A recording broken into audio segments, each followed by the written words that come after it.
কি অবস্থা? ফোন ধরো না কেন? মিটিং এ ছিলাম। কতক্ষণ মিটিংয়ে থাকো তুমি? একটা ফোন ধরো যায় না?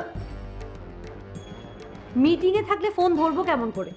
মিটিং এ যখন কেউ থাকে তখন কি কেউ ফোন ধরতে পারে? তুমি নিজে ফোন ধরতে পারো? আশ্চর্য ব্যাপার। আর এই মিটিং যখন শুরু হয় তখন তো কোনো নির্দিষ্ট টাইম টেবিল থাকে না।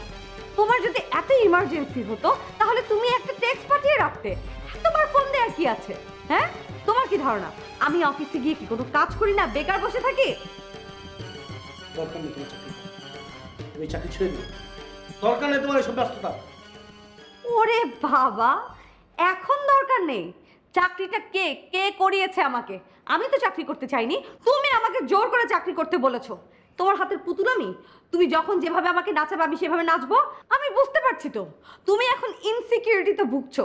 আমি যদি তোমার থেকে বড় কোনো পদে চলে যাই, আমার ক্যারিয়ার যদি তোমার থেকে ভালো কিছু একটা জায়গায় গিয়ে দাঁড়ায়, এই জন্য তুমি আমাকে এখন চাকরি ছাড়তে বলছো। শোনো, আমি চাকরি ছাড়বো না। ছাড়বে না তুমি? না। সংসারে ক্ষতি হচ্ছে, সংসার তো নষ্ট হয়ে যাচ্ছে, সেই কারণে তোমাকে আমি চাকরি ছাড়তে বলছি। এই সংসারের জন্য। সংসারে ক্ষতি করে তুমি নিশ্চয়ই চাকরি করতে চাইবে না।